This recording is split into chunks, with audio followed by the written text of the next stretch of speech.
Okay, everyone, thanks for rejoining us here. Dr. Dernberger went through her wonderful talk at breakneck speed, as she said. So we had a nice break. I appreciate everybody coming back in. First, I do want to make a correction. The announcement of sponsors, I incorrectly said the Illinois Owners and Breeders Association, and it's the Iowa Owners and Breeders, Thoroughbred Owners and Breeders Association that have generously sponsored us here, and they'll be sponsoring Jen Reutz's talk later today. But I did make that error, so I wanted to correct that.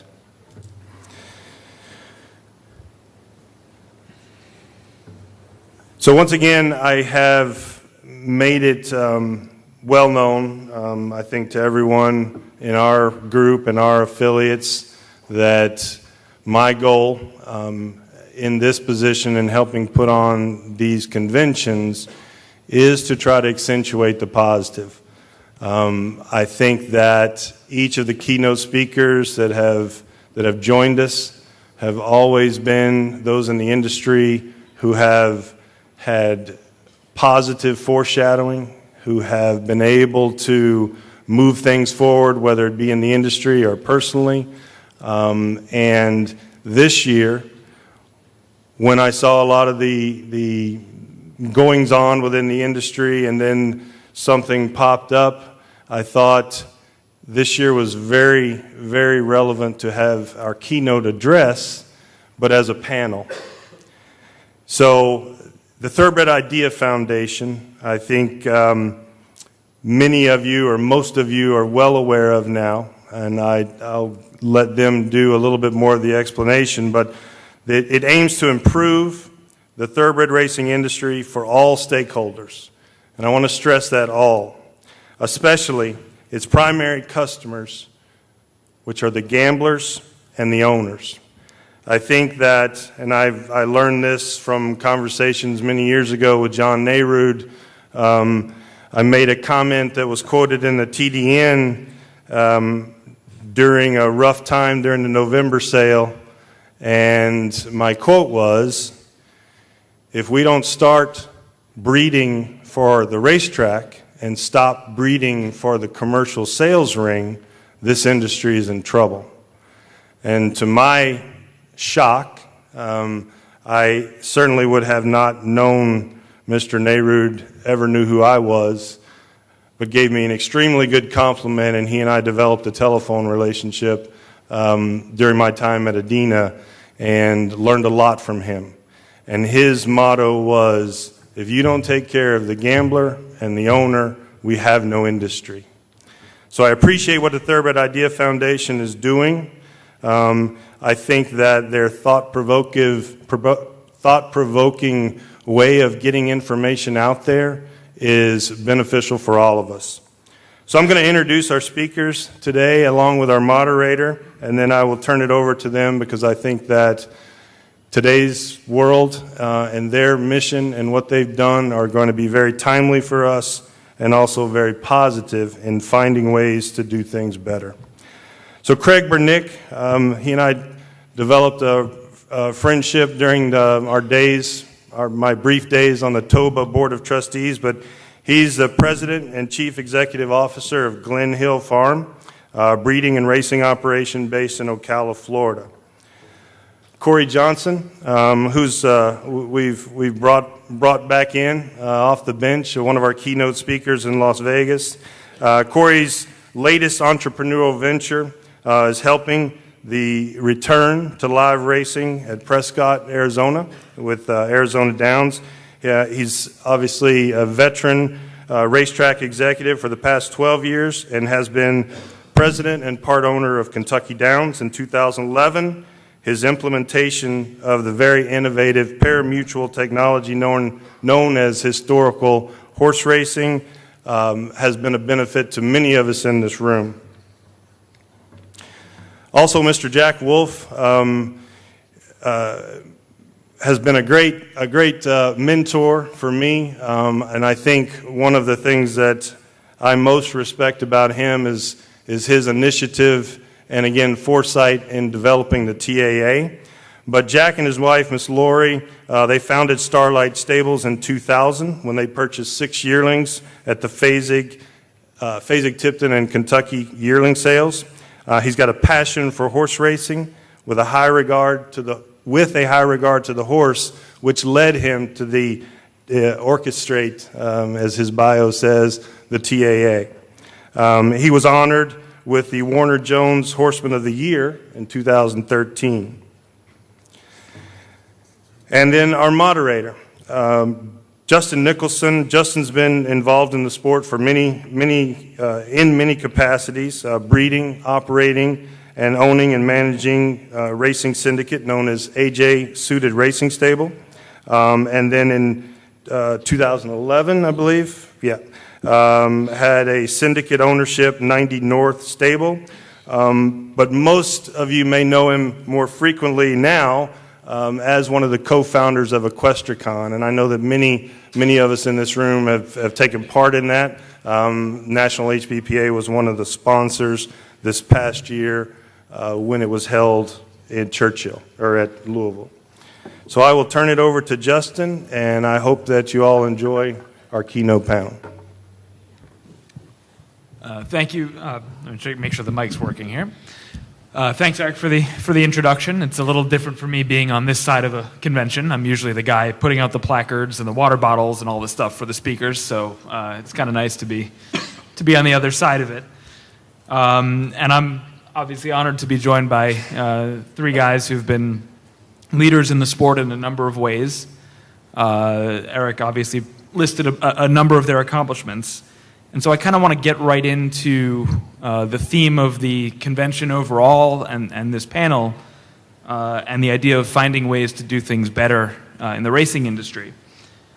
So Craig, I'd love to kind of come to you first. The Thoroughbred Idea Foundation was something that was kind of your brainchild, and you've brought a lot of us in and around to help make it take shape and all of that. And I think the nice thing about the racing industry and sport is there's so many people who, whether it's owners and breeders or horse players. I mean, some of the groups mentioned by Eric, but even fans, media, everybody involved who feel like stakeholders in the sport, and it's a really nice dynamic that we have that way. It also means that there are a lot of ideas, a lot of opinions, a lot of thoughts on how racing could be better. I wanted to get your thoughts on how the Thoroughbred Idea Foundation came together and how you see it fitting into this landscape with all these opinions and ideas around. Thanks, Justin. We started up about a year ago. I've been on, and so is Corey and Jack, and Justin's a board member. Leslie Howard, who runs Stone Street Stables, a number of other people. We've been on, quite a few industry boards. And we feel like we have a really good understanding of the landscape and the business. But I come from my family's owned Glen Hill Farms since before I was born, but I come from a marketing and consumer products background. And I never felt that on other boards there was enough attention paid to the customers that have a choice whether they want to participate in horse racing or not. The only 2 customer bases that we really have that invest in the sport are gamblers and owners. And I feel like I was on the small board of Breeders' Cup. I was on the executive board of TOBA. I served on Lonnie Powell's board in the Florida Thoroughbred Owners and Breeders, and I was on Jack's board at the TAA. And I think so many of these boards are focused on themselves and what their budget is and how they're going to carve out their slice of the pie in the business, and they don't necessarily get to ways to grow the overall business. And I think if you look at the statistics in our business, and I'm mindful of what Eric said, that we're going to stay positive, but the statistics are that our handle has diminished, our foal crop's diminished, our racetracks, there's way less of them than when we were all younger. The Jockey Club a McKinsey study from 5 years ago, it says that our customers, our gamblers and our owners recommend the sports to their family, the sport of horse racing to their family and friends, way less than fans of any other sport. including poker, which is a gambling game. And I think when that stares us in the face, we have to look at things different. And we put our group together, major owners, major breeders, major gamblers. Jack's a gambler. Corey, he's run racetracks. He also owns horses. Justin, he's an owner. He also plays in the handicapping contest. I'm an owner. I also gamble. And we really feel like whether we have our owner hat on or our gambler hat on, we would always get to the same conclusion of what was best for the sport. So we put our group together as a way to hopefully tackle some issues that can benefit the industry and really have a lot of debate inside our own group, our own board. Pat Cummings, who's going to speak later, is the executive director, and we really feel like with perspectives on all sides of the industry that our ideas that we advocate for, they're different than, the Jockey Club says this without having input necessarily from horsemen's groups, or the horsemen's groups say this without having input from the Jockey Club or Breeders' Cup or what have you. We really think our ideas are sound to help grow the sport and grow the pie. And if the gambling handle grows, I think all the other issues that face the sport are going to be way easier to solve than if we continue to have a diminished gambling handle with all the increased costs we have. So that's why we started the group, and we started writing our white papers about 6 or 7 months ago, but we started the group about a year ago, and we're starting to make a little bit of progress, and really excited to be here and talk to you guys today, so thank you. And with all that kind of background, I want to go to Jack and talk a little bit about, I know when Craig was pulling this group together, as you said to me, one of the criteria was trying to find people who have kind of individually or in groups invested in the industry and or kind of innovated in the industry, which I think we all know can be a difficult thing at times. There's a lot of different moving parts. Jack, I think especially in your case, I wanted to talk a little bit about the TAA and your process in launching an organization that I think has made a tremendous impact as far as becoming very quickly one of the leading entities in the industry in ensuring that racehorses have a home when they're done racing.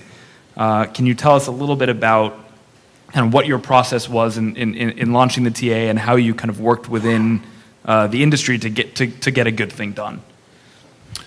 Thank you. Well, there wasn't really a game plan. I at the time sat on the Thoroughbred Charities of America board, and actually it was their idea to come up with a sort of a mandatory funding mechanism. And so at each of the board meetings I kept saying, when are we going to get started, and finally Dan Rosenberg looked at me, he said, well, are you willing to do it? And it was the biggest mistake I ever made to agree to do that. But in any case, it was at the right time, I think, that a lot of awareness with the 8 bells fatality and the whole industry, I think, was aware of the problem. And quite frankly, there were a lot of man hours put in, but the whole industry was very receptive to the idea. And we got initial funding from Keeneland, the Breeders' Cup, and the Jockey Club. And so that really gave us an impetus to reach out. The stallion people put in a lot of time and money. So it was a lot of effort and a lot of work with a lot of people, but it's presently, what would you say, Craig? They got raised $3 million a year now, which is about unchanged from initially. And I think it's time that we go back to the stakeholders and try and get these mandatory fees increased and make them mandatory. Right now it's not mandatory, but at least the business is there. There's the awareness. Thank goodness we have term limits. Craig and I are no longer on the board, but I think they're doing a good job. Absolutely. And I think, I mean, probably a theme throughout this discussion is what you kind of described, which is, ideas kind of tossed around in boardrooms and just waiting for someone to kind of hit the go button. And I think that's something, we see a lot of, and obviously, I think part of the goal of this, of the Thoroughbred Idea Foundation and just, and us as people is, if we can try to help be the go people from time to time, that's obviously one of the hopes. Corey, I wanted to come to you to talk about, I think when people think of the phrase, racetrack operator or the people on the front side of the racetrack, I mean, I know in my head, I envision, Roger Goodell at the draft or Gary Bettman handing out the Stanley Cup and people just booing because they're front office people and, that's what you do. Obviously, your history in the industry over the last many years at Kentucky Downs and Lone Star before that, you've kind of built a reputation as a front side person that people like to work with. And I'm just kind of curious what's gone into your process operating and innovating in an area where you're dealing with a lot of different political entities and horsemen's groups and you name it. I'm just kind of curious what your thoughts are on getting things done as a racetrack operator and doing it the right way. You're correct in your characterization, especially in the early days. There was an old school thought that it was basically track operators versus horsemen. There was very little cooperation. It was actually a competing situation where you would compete for the wagering dollar or the commissions from that. There was absolutely no trust. And early in my career, I came to a realization that, and this is very obvious, but if we all work together, we can accomplish so much more. And even to the hardliners, I came to this realization, is that in horse racing, horsemen are your partners. They're your legislated and regulated partners. You don't have a choice. So why not treat them like you would a partner in your business? And what do you do if you have a partnership? You communicate with your partner, you listen, you find middle ground, and you develop a level of trust. And then from that partnership can move forward and do great things. I also take an approach basically that there should be, when you start any kind of economic discussion, you should start it at 50-50, because obviously the horsemen are providing the horses, and then obviously you have jockeys, and then the tracks are providing the facility and the operation. So I think 50-50 is a good place to start. And it was interesting, through my career, I have been by a few people, not too many, but like, oh, you're a softie. I might not grind away at a $10,000 expense. I might say to the horseman, hey, let's split it.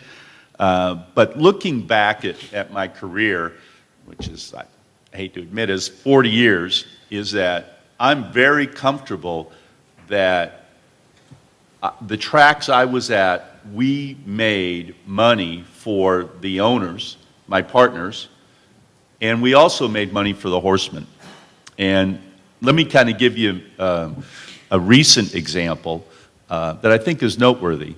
As I think everybody knows, in 2011, working together with the horse industry and Kentucky Downs, we introduced historical horse racing in Kentucky. And I'll never forget, I've had a long relationship with Marty Malign and Rick Hiles.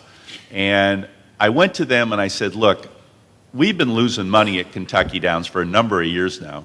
And now I'm going to go to my partners and I'm going to say, will you guys put up millions, because we have to renovate the building, and we're going to try this new product that is, they got a few of them in Arkansas, but I don't know what's going to happen. I said, would you guys share a piece of the risk so I could at least go to my partners and say, look, the horsemen are committed.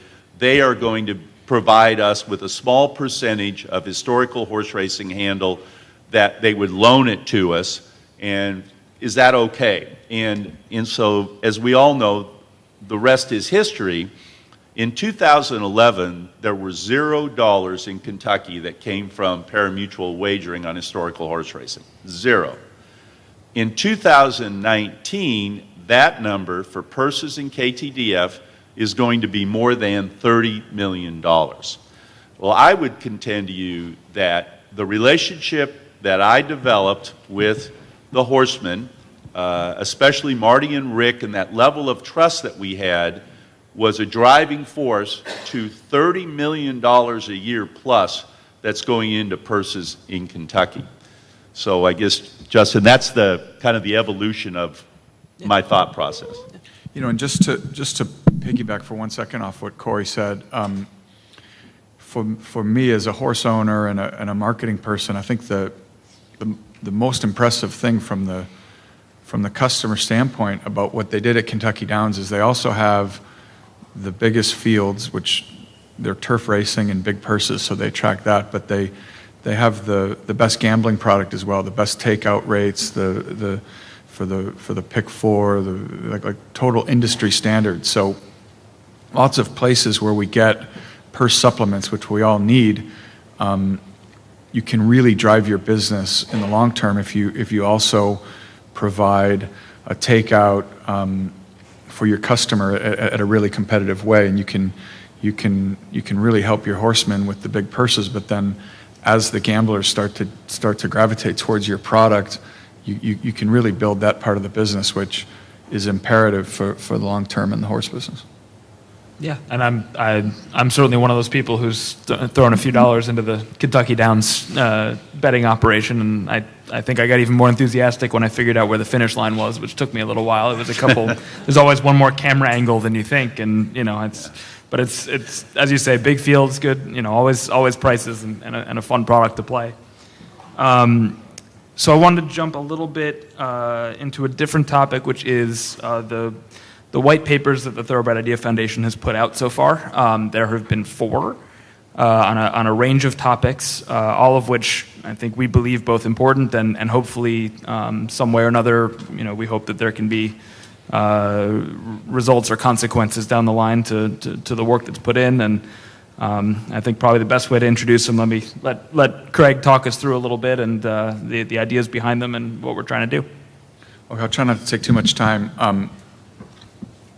The group really has 4 sort of main things that we think need to improve in the horse business. The first is pricing for customers that are going to gamble on horse racing. I think as we compare ourselves to sports betting, the retail price for horse racing at generally 20% is 4 times what it costs to bet on a normal sporting event. As young people decide they want to start gambling and as sports betting gets legal in more and more states, I think we're up against it if we continue with that model.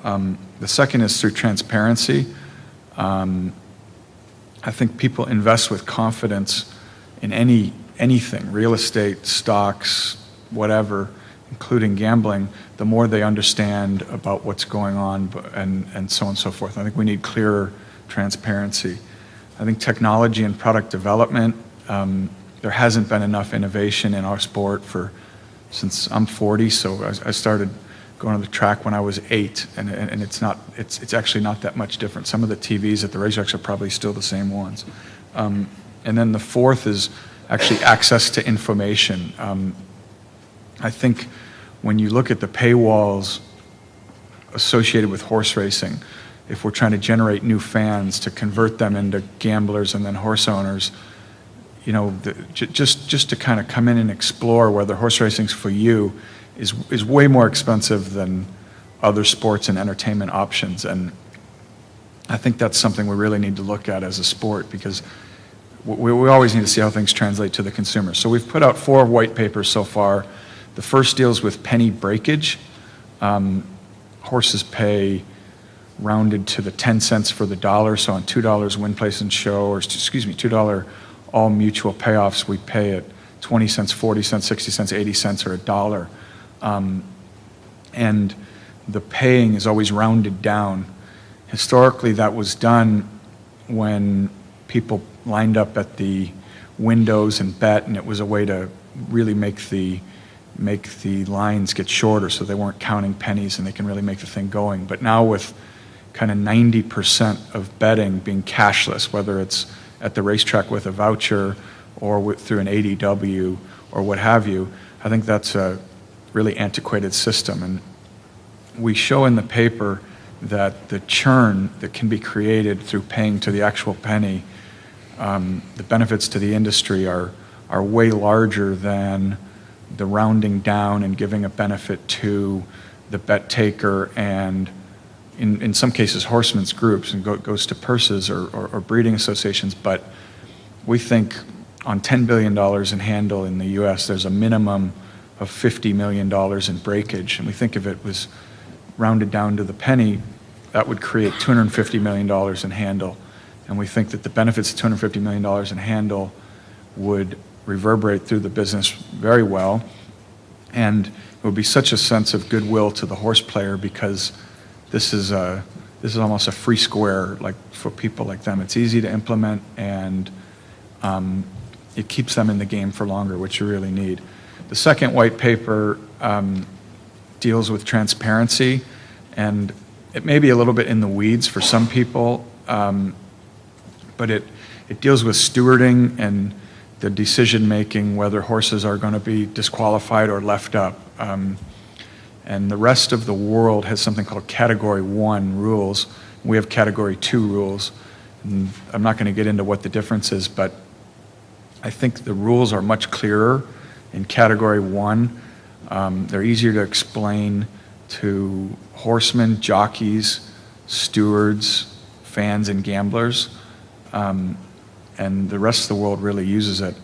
My personal experience, I think stewards are pretty well educated, and they obviously work hard and care a lot about the business. But whether I'm in a race or betting on a race or just watching it, I don't have any confidence or understanding of what the steward decision is going to be from one race to the next.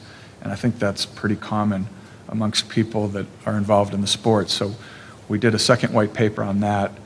It probably has been had the least traction kind of from the general public, but it's actually got a lot of momentum with stewards themselves, and there's actually a lot of headway within the industry, so we're excited about that. The third white paper is really about product development and sports betting, and it really goes into why horse racing needs to have a fixed odds model.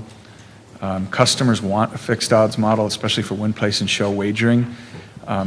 They want to see what the price of a horse is and whether they would like to bet that horse or not. That's the way they bet every other sport.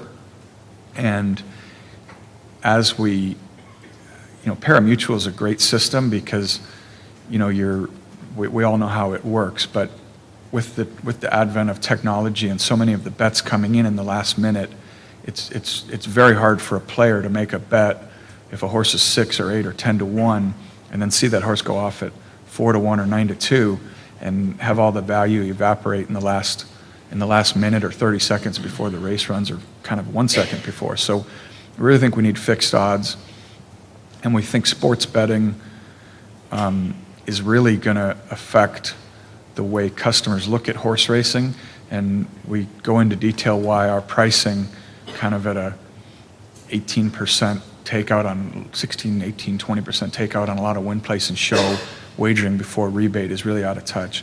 And then the fourth white paper, which just came out on Monday, deals with data. And Equibase is a great company, and I'm glad we have it.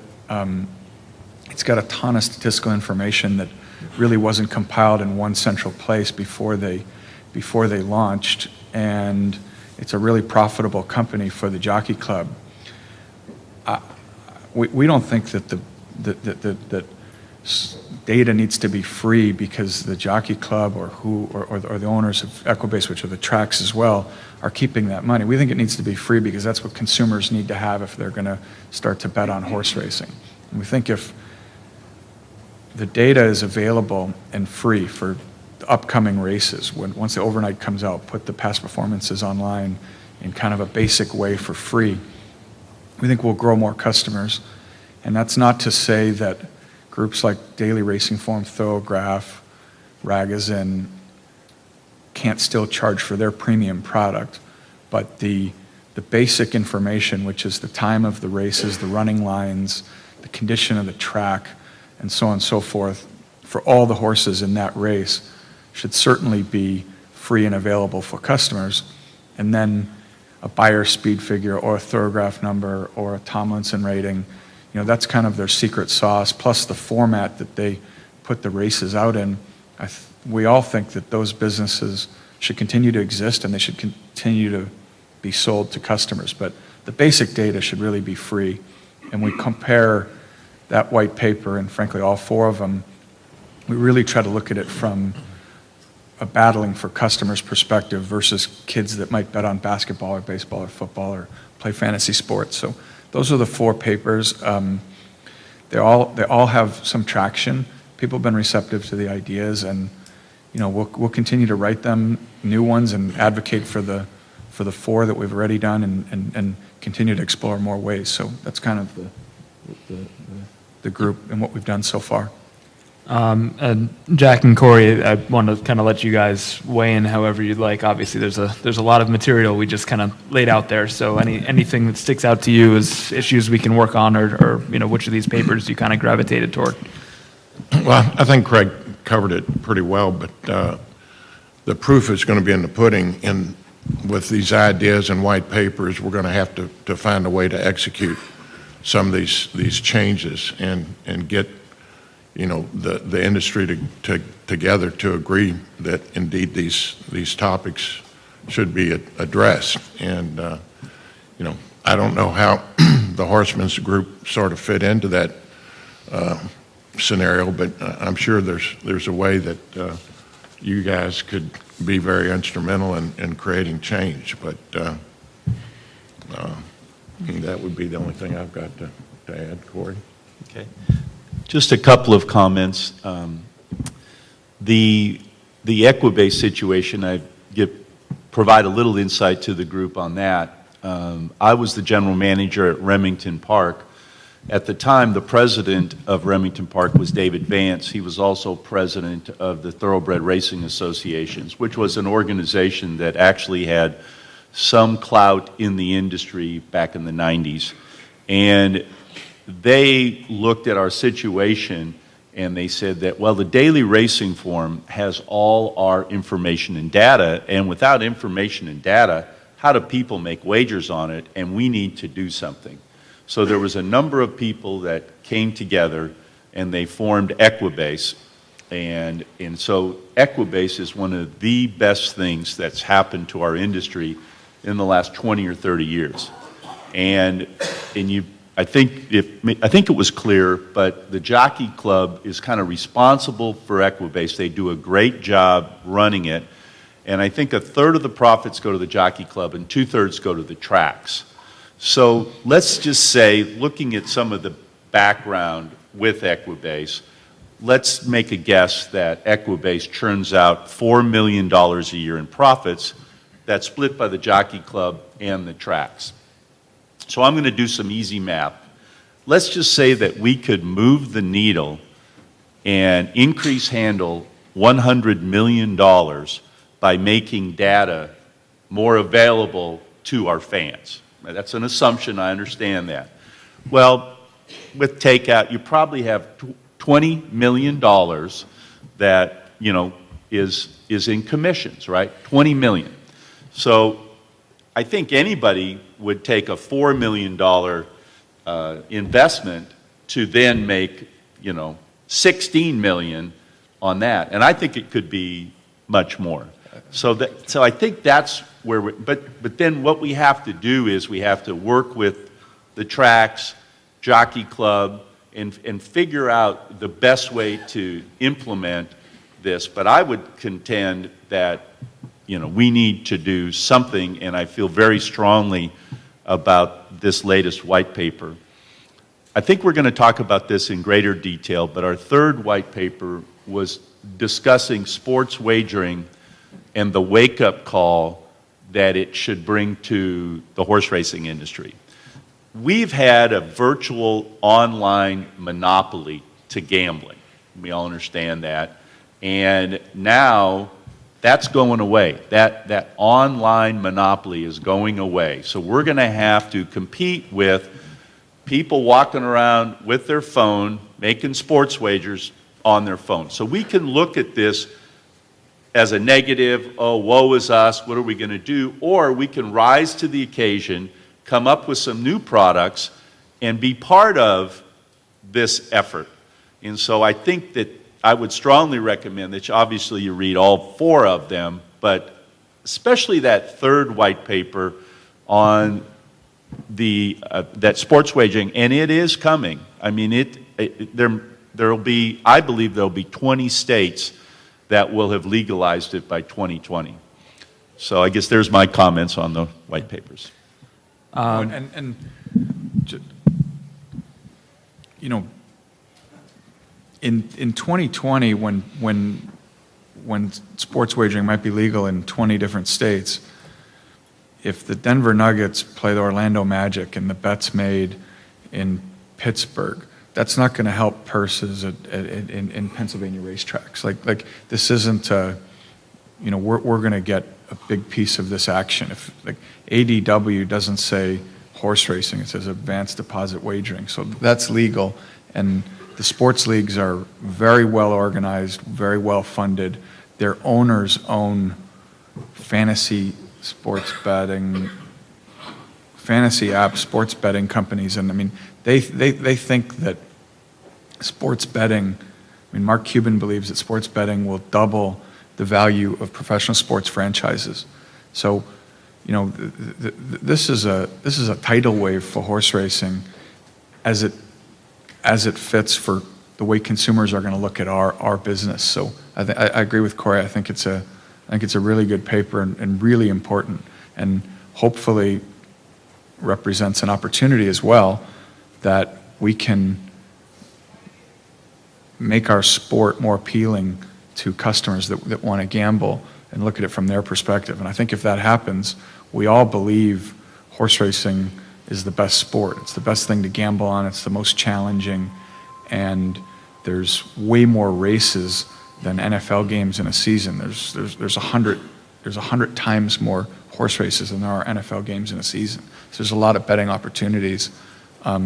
We as an industry, if we can rise to the occasion, we can actually grow from the sports betting. But if we think we're going to continue going the way we are, sports betting is I believe going to run us over. I'll just jump in. Just anecdotally, I know I have a good friend who works kind of in the M&A area with gaming, and one of the things he mentioned to me, which I guess is very obvious yet somehow didn't immediately dawn on me, is he said a lot of the entities that are growing further and further into sports betting, and it's still fairly early stages, are realizing that there's not a lot going on at 2:30 in the afternoon on a Wednesday, and the reality is we have that product. I mean, we have racing every afternoon somewhere or other, and these guys are going to look for content and for gambling options and for all of that kind of stuff. So there's a built-in spot in the landscape. At least for those who aren't betting on cricket matches at 2 in the afternoon on a weekday. So I don't think I don't think we're stuck here, but I think there are certainly steps we need to take to keep up. And Jack asked to kind of put an open-ended question out there a little bit, and I thought Corey or Craig, you may both have thoughts on this, especially where we're sitting. What might the horseman role kind of be in the process of implementing any of these specifically, or maybe even just more generally? Where do you see horsemen's associations fitting in the process of trying to kind of get things done, get new things done in the industry? Okay, so do you mean should I maybe start with sports wagering and because however you want to confront it, whether it's one specific topic or just kind of procedurally what you see. Okay, so in sports wagering, I think Kentucky, you can look to that. We have a very strong horse industry organization called KEEP, and we bring together all breeds, all disciplines, and we're very strong at the Capitol. We're also very fortunate that the Speaker of the House owns all or part of probably 50 horses, and the number 2 person in the Senate is Damon Thayer, and he's been a horseman his whole life. So we do have some advantages, and obviously horse racing is a signature industry in Kentucky. But the way the bill is positioned today for sports wagering, the only licenses will be the racetracks. Now, they can contract with an ADW provider, but it all goes through horse racing. And then the tracks will make an arrangement with the horsemen and then share in those revenues.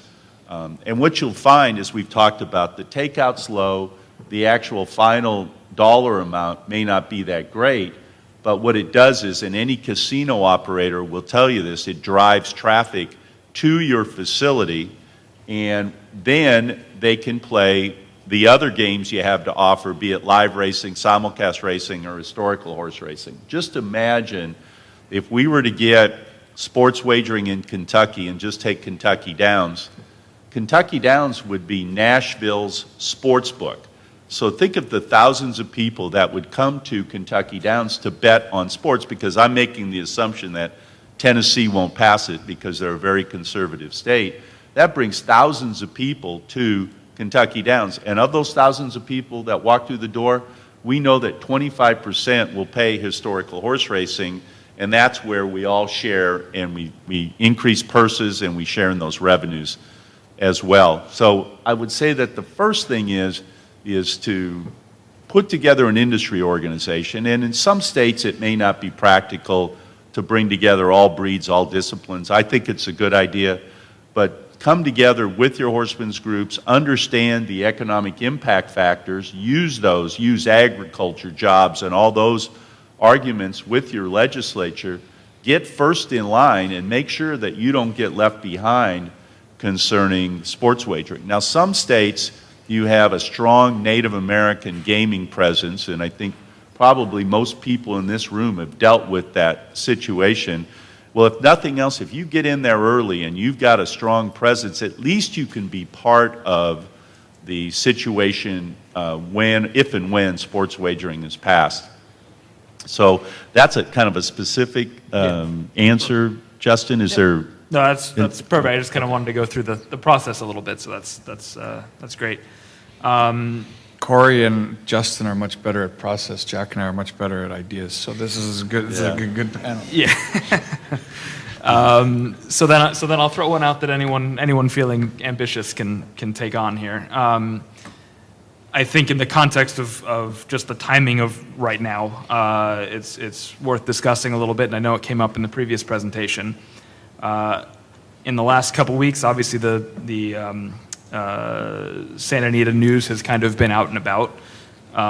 It's something that, rather than, there's no real need at the moment to kind of focus on how the story developed, but I think one of the big things that we've been discussing already today and maybe should go into a little further is how the industry responds to this kind of thing. How news stories get out and we all sit and a lot of us end up on our Twitter accounts or whatever else and try to defend what we can. And are there ways that the industry can be more proactive? Are there ways we can be more connected in our responses? I certainly saw a lot of people moved awfully quickly with the tax issues in Kentucky when we saw horse players were getting hit with taxes that were kind of unexpected. So there's certainly some traces of an ability to respond, but I'm kind of curious what you guys think about how we handle these kind of national issues, especially as a many state kind of organization. I'll try to answer. All our horses are in California right now, so I'm familiar with the situation. I see a lot of reporters, so I'll be careful with what I say. But if you take a step back and think about sort of, I guess it's 4, or this is 5 now, kind of nuclear bombs, as I would call them, for our business. So at the end of 2007, the California Horse Racing Board mandated all California racetracks have to go to synthetic because the racing was deemed unsafe on the dirt, and they made that change. They've subsequently gone back to dirt in Southern California, but that was a major thing. 2008, 8 bells died in the Kentucky Derby. I think 2012, Aqueduct, after they got their purse money, they had a rash of breakdowns, and there was all this press about horses running kind of over their head for the big money, and horses were breaking down. There was a ton of bad publicity about the horse business. The PETA video and the Joe Drape articles in the New York Times with Scott Blasey was in 2014, and then now we have this Santa Anita situation in 2019.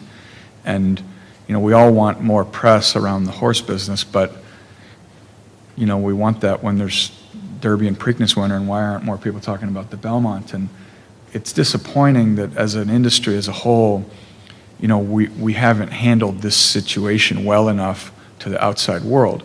And I think that the point about the Kentucky unintended consequence of the tax bill and how quickly people were able to sort of run together on Twitter and advocate for that change. And we all have these phones in our hands, and I think all the industry's efforts are about getting somebody to a horse race, and, you know, they show young people that are good looking having a good time. But, you know, what I love going to the races and hopefully winning, but what I always really love about the horse business is being around the horses at the farm, visiting mares and foals, in the morning at the track. And I think we as an industry, we need to show that to the outside world and kind of be our own advocates. Like my wife, she's not a sports fan, but she'll watch, you know, a 24-hour thing on HBO before Floyd Mayweather fights for 8 episodes.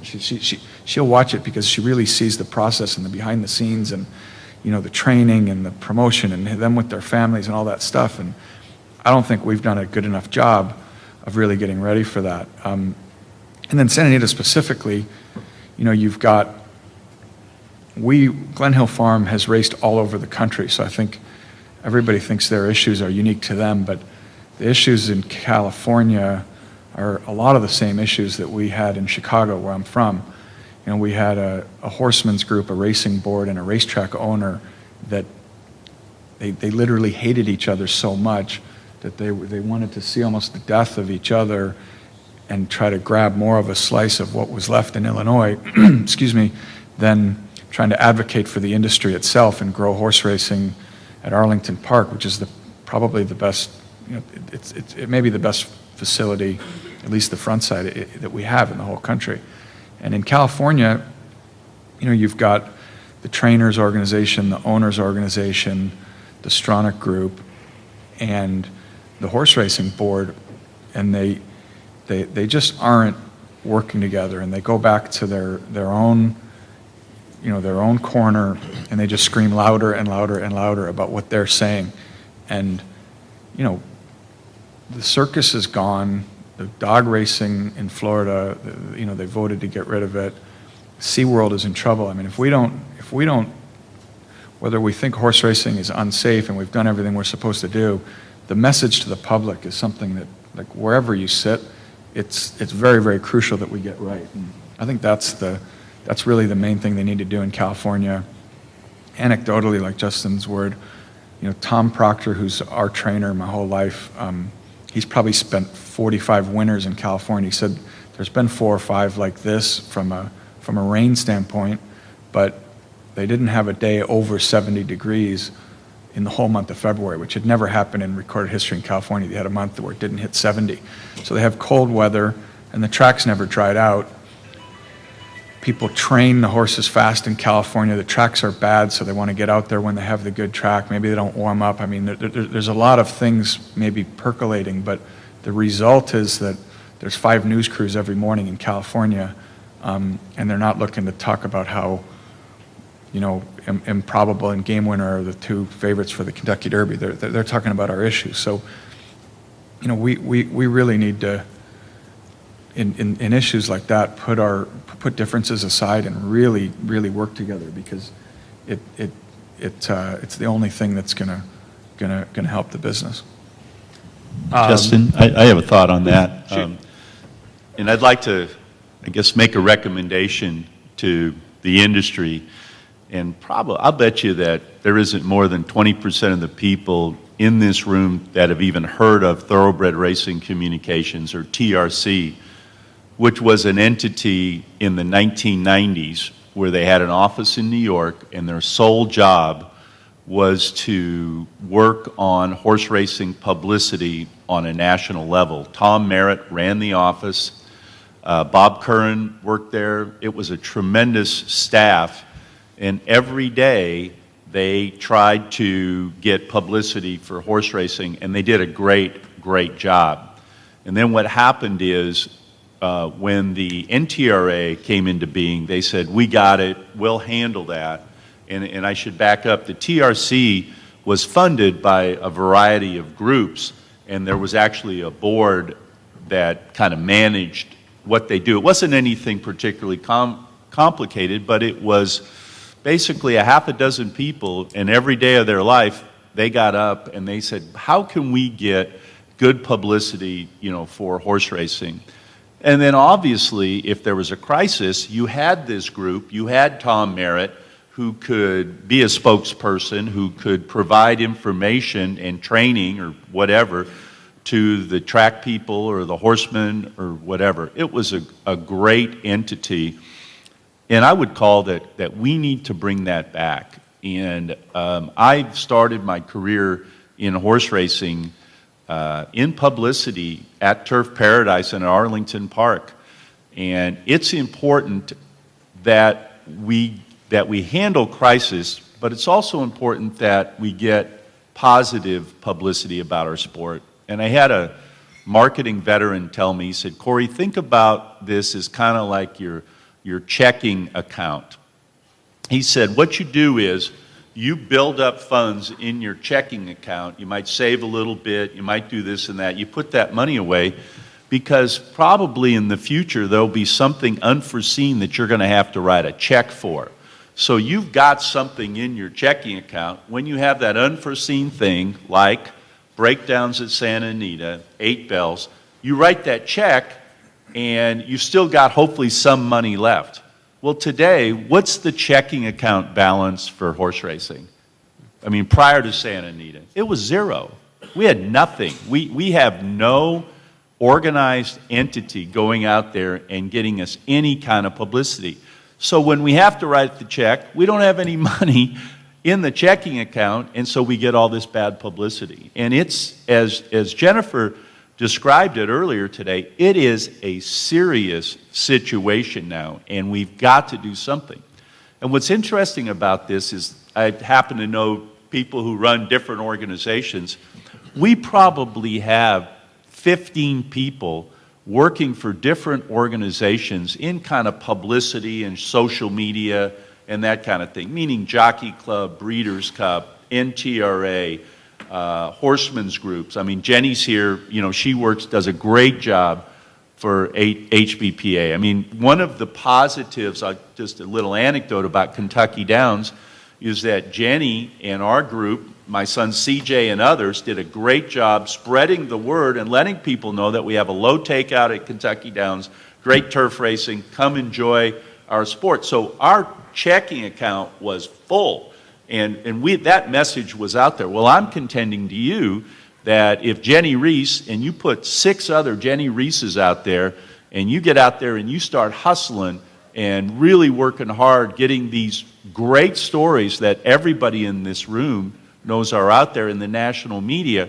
or it might be describing how well we treat the animals and giving people insight into what goes on in the stable area. I believe that we can fill that checking account because inevitably we're going to have to write checks. It's just, I can't tell you what it's going to be next year or 5 years from now, but we got to write checks. But we got to get organized. I believe we should bring back the Thoroughbred Racing Communications. It should be funded by a number of industry entities, and then when we get these crises and everything else, we're going to be in much better shape. So you guys, I think, have pretty well previewed what I think would be a decent, probably somewhat lengthy discussion to kind of start to wrap things up. I want to leave time for questions for everybody. But I want to speak more broadly about the future of racing as a sport, as an industry. I just kind of want to get your guys, each of your takes on where you see this industry in the next couple of years. We talked about the theme with sports betting. We've talked about the theme with the kind of growing concentration on welfare.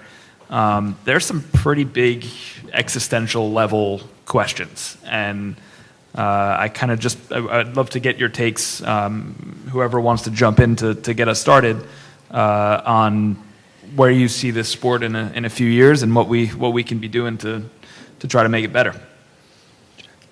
Go ahead, Greg. I've talked enough. I'll go back.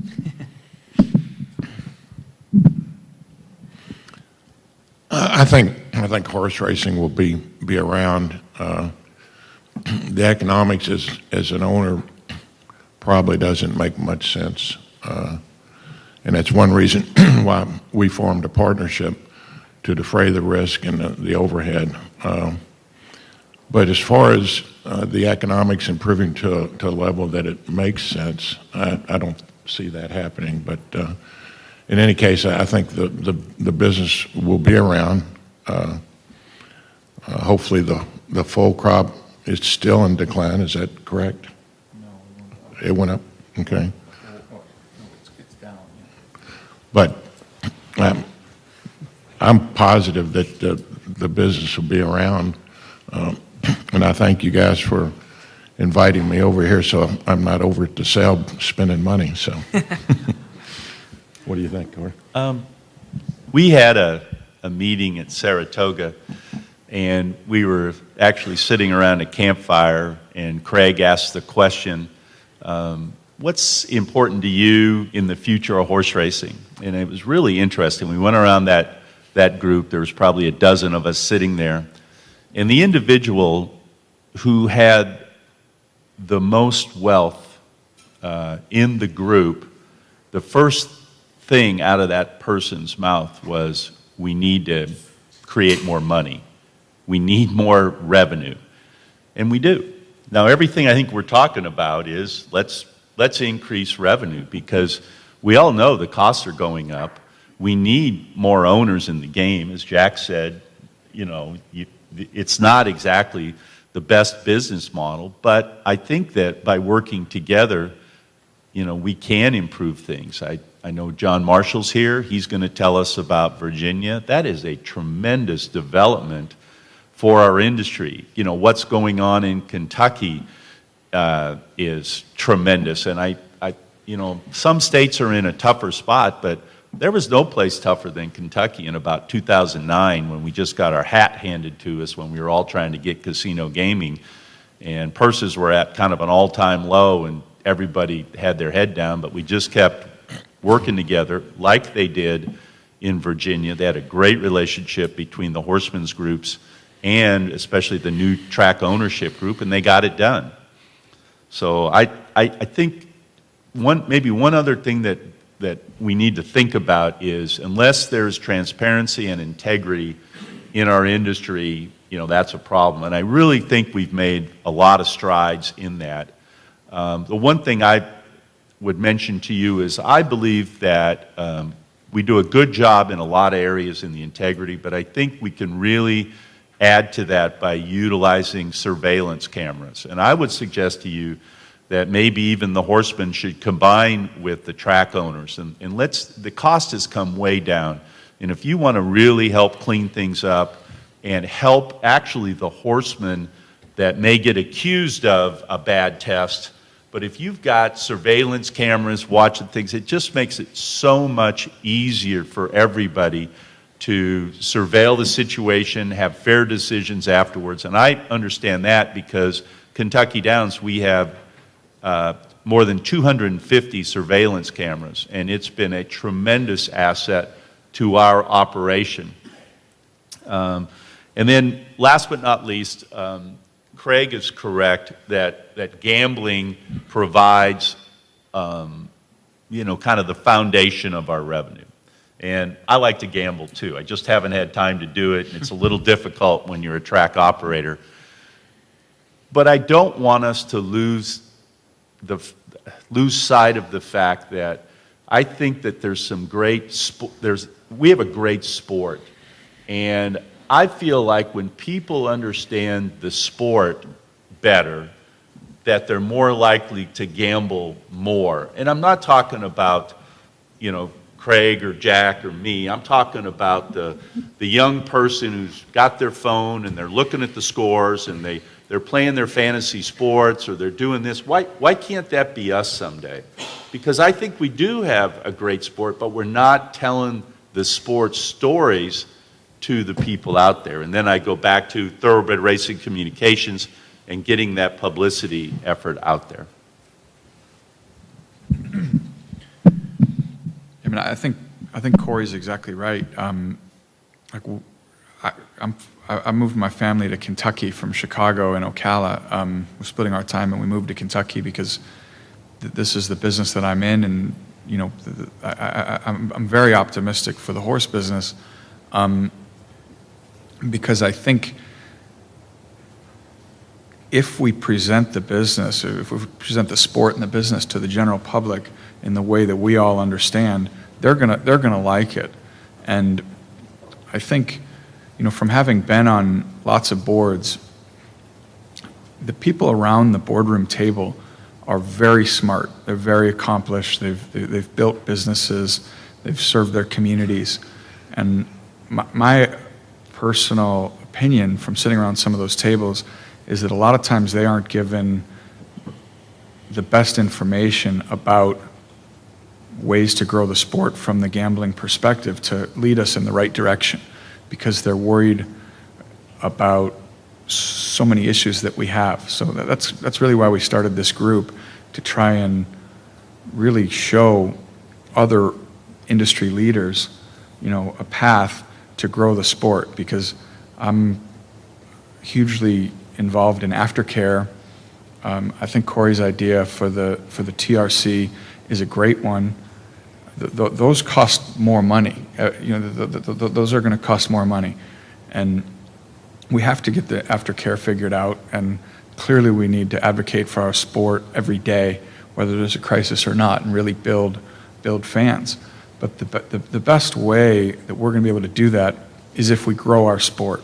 If we continue to kind of stay in our separate corners and the customers keep getting older and we don't innovate, the costs are going to continue to go up, and we're really going to have problems. So I'm optimistic because I believe, you know, sports betting and kind of the public perception of horse racing, I hope it's a tipping point that really makes us look at ways that we have commonality together and really grow the business. And I think it's time to do it, and I'm hopeful that it happens.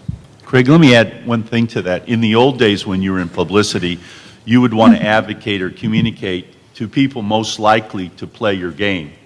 But now I think with these recent animal welfare issues, we've got to advocate and communicate to people that may never gamble, but we need them in the public voice to understand a lot of these issues. So it's a kind of, that's another reason why you need a TRC to get that information out there. So we've covered a good bit. I think I want to take a look around the room and see if folks have some questions that we can get these guys started with. I certainly have more I can do, but I want to give you all a chance if anyone has anything they want to ask about. So you're not there? Yes. While I'm working my way towards Jill, Corey, in reference to starting up the communications, in my opinion, as a professional industry person, I think that entity exists already. And I know Craig and I have had a few conversations about some of the entities already. All of our alphabet soups, you know, maybe not doing even necessarily what their mission statement does. Thanks to John Moss and our PR committee, and then with the help of Jenny, you know, the national HBPA, who doesn't have an affiliate in California, none of us in this room, to my knowledge, have boots on the ground there. We put out a supportive statement. Now, I'm not saying that other entities didn't. I didn't see any. But I found it very odd when I got to looking that the National HBPA put out a statement and some of the other communications organizations didn't. So I totally agree with you, but do you not feel like we already have some organizations that exist that should have done that as well?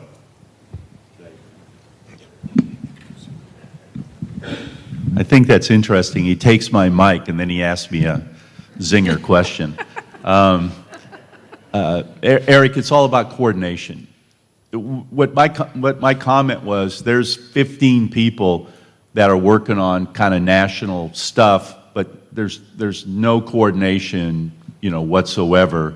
And I just saw it work in the 90s, where a situation like this would have been handled, the crisis would have been handled much better with TRC. And so I guess, and Eric, you answered kind of your own question, because you said that there are entities out there, but National HBPA was the only one that made a statement. I mean, I just think that there's got to be greater coordination to be successful in this situation.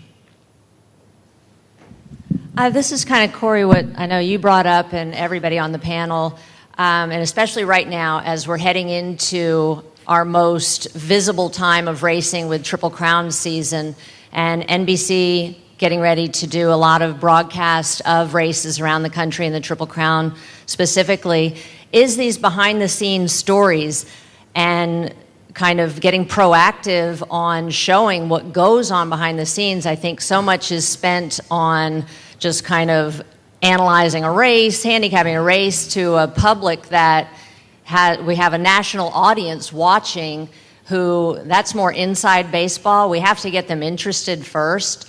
So how do we get some of these national broadcasts? Fox started doing it with Naira. I saw some great pieces on, just how a groom gets a horse ready for the race one day. And me, having grown up in this industry, but I found it fascinating, and it was something that you could watch leading up to it. So I think we have a potential coming up to counteract some of this bad press we're getting by some good behind-the-scenes stories, but does that sell our product heading into the Triple Crown enough, and who do we go after to say, hey, can you reach a little deeper into our story? I'm going to go back to my TRC example. Tom Merritt was with NBC before he came to TRC, and he was very friendly with all the producers of all the Triple Crown races and everything. So they would sit down ahead of time. Tom would say, hey, let's go have lunch in January. And he might have 10 ideas, and a lot of times those producers says, that's great, and those stories made the telecast. Craig, you got any comments? Okay. Yes, I'm Bill Wamsley from Arkansas. When you're talking about, the Santa Anita situation and reactions to it, I've been very disappointed at the national reaction to Oakland's offer to split the Rebel, where those horses that are missing in California the opportunity to pick up Kentucky Derby points because Santa Anita isn't racing, instead of having the $1 million Rebel as one race, we agreed that we'd put another $500,000 of our purse fund in stakes, and we'd have split it with two $750,000 purses, $1.5 million in purses instead of $1 million, and Churchill agreed that the points that they acquire for an opportunity to run the Derby was there, and I saw almost no reaction to that across the country. It would be in Oakland's best interest and the horseman's best interest to only run the Rebel as one race, but we did it in agreement with the track, and the horsemen agreed to it. We did it to try to help those horsemen in California who were losing an opportunity of, maybe it might be that 80-year-old man who has the one, or woman who has the one opportunity to have a Derby horse, but they can't get the points to get in because racing's canceled at Santa Anita. So I was really disappointed at the fact that I didn't see more positive reaction to that effort on the part of Oakland nationally. Well, I'm a 69-year-old guy that has an axe to grind on the thing because we own a small piece of Improbable. But I love what Oaklawn did. That's one of the best tracks to go to. Never get treated better at any other track. I agree that it should have been publicized. The problem that Pat Pope was having was getting the information from Santa Anita about what they were going to do with the dates, you know? And so there we go again, back to the transparency. And if there were a situation that could bring the decision-making to a head a little bit more quickly, if it's in the press, so be it. But I couldn't agree more with you, with what you just said as far as what Oaklawn's done. And, you know, there's always a silver lining, and the good news from my standpoint is we don't have to run against a game winner, so. The only thing I would add, or I think I echo everything Jack says about Oaklawn, but I personally thought that the reaction to Oaklawn splitting the race was overwhelmingly positive, at least in the circles that I kind of follow. I think everybody's appreciative. I think people on social media that really follow horse racing, I mean, they understand adding $500,000 to purses and giving those horses a chance to race. I mean, it's a huge opportunity for people that own horses, and it's great that Oaklawn did it. From a kind of a different background than my family's always had horses, but kind of from a marketing background, a lot of times I think we always say we're too close to it, where we're just looking so close to what's happening that we maybe don't always understand how everybody else is looking at it. And I was surprised at the question because from what I've read, I think it's been hugely positive and pretty well publicized, and the people that tweet and the people that have blog posts and Facebook posts, I think they're recognizing and appreciative of it. So, I mean, and I'm certainly from, I don't have any Kentucky Derby horse. Yeah. Yeah. In the horse business, I mean, we heard it. Now it's not gonna make ESPN, but that I mean, I think it was well received, at least in our circle. You definitely spare yourself of the vortex of Twitter because it's there. It was good. Oaklawn could not have made that offer without the horsemen consenting to it. That is, we have an agreement with Oaklawn that no more than a certain percentile of the total purse can be paid out in stakes. We waived it in order to be able to put this program on and give that opportunity to, and my horsemen voted unanimously to waive that requirement in order that Oaklawn could make that proposal. Yeah, I mean, it's. I think that's not understood all that often about how good it is when the horseman and the franchise holder work together. Well, I think all of us up here are horsemen in some capacity or other. We'd say I would be thankful. I wish I had a horse to run. But, you know, I think that's, it's certainly noted and appreciated by everyone that I know of who's heard about it. And in the Twitter world that Craig and I have both disappeared into at times and started scrolling down timelines, I know that, I mean, I had friends who were talking about, you know, going to Oaklawn that weren't planning to go that day because suddenly there was an opportunity to see two of them. So I think there was certainly some positive, you know, buzz in the hope that was all going to come together. So we hear it for sure. Yeah. So we have a question from Andrew Calloway, who's watching on Facebook Live, the stream.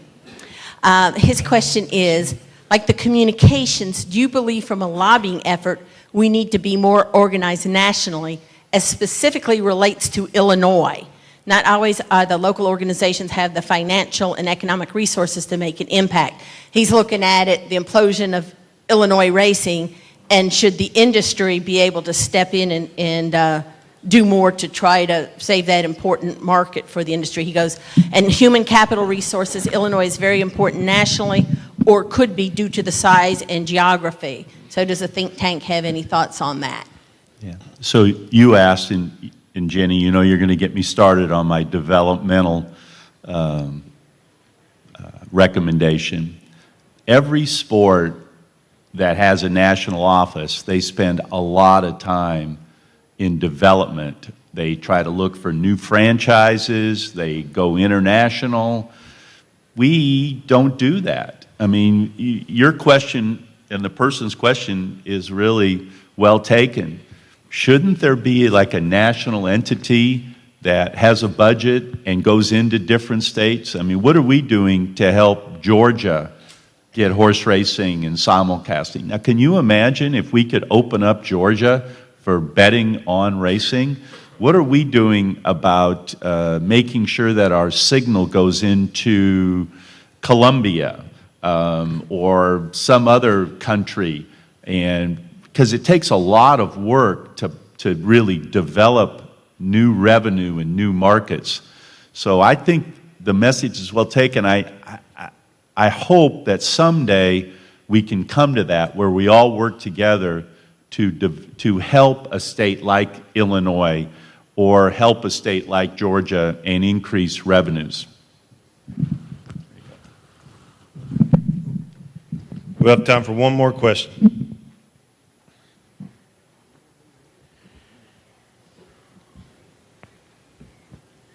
This is probably an easy question for Corey. When you talk about the TRC and the need for another organization like that, and that the NTRA came in and said, we got this, but probably doesn't really have it. What do you think the NTRA was missing that they couldn't carry that ball? And what do we do to fix that? Yeah. Money. You know, it's simple. You know, they're an organization that's supported by dues, and they just didn't have the money at the time, and they made decisions back, you know, whenever that was, 15, 20 years ago, and it kind of went by the wayside. So, you know, that's really the bottom line. And they do have a very capable PR person, but it's like one person. You know what I mean? It needs to be 5 to 10 people in an organized plan and a strategy. Well, I, for one, very much appreciate everyone on the stage here. As much as I appreciate everybody in this industry, I think that we can all agree, moving forward in a positive way, we have to, I don't want to say reinvent ourselves, but we certainly have to be able to look at opportunities for change and embrace some things that we've never done before. And I think that, and certainly I applaud Craig for the initiative starting off the TIF. Again, if you haven't been on their website, please look at all their board members. I think they're a wonderful group. I know they certainly consult some of the people that I have on my speed dial, i.e. Wilson Shirley. So I think that what they've done and what they're doing and their mission to make us think is certainly getting the point across. So thank you, and give you a round of applause. Thank you.